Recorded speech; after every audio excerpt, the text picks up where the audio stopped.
কবি সত্যেন্দ্রনাথ দত্তের লেখা কবিতা বাংলাদেশ আমি দোলা মজুমদার আবৃত্তি করছি। এটি পঞ্চম শ্রেণীর পাঠ্য। সরকারি বেসরকারি স্কুলে এই কবিতাটি পড়ানো হয়।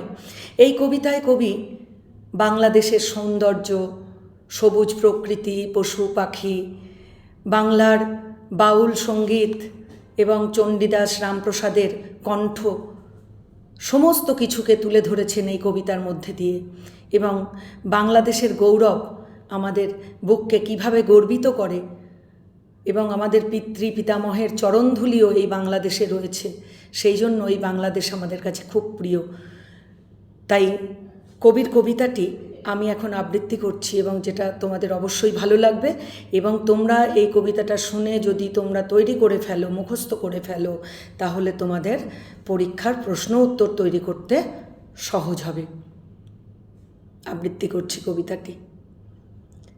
কোন দেশেতে তরুলতা সকল দেশের চাইতে শ্যামল, কোন দেশেতে চলতে গেলেই দলতে হয় রে দুর্বা কোমল।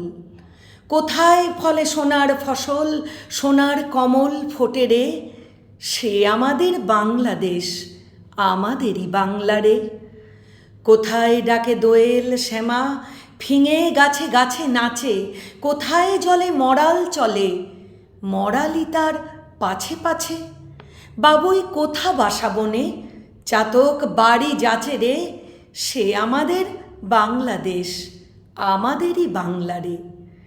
কোন ভাষা মরমে পশি, আকুল করি তোলে প্রাণ, কোথায় গেলে শুনতে পাবো বাউল সুরে মধুর গান।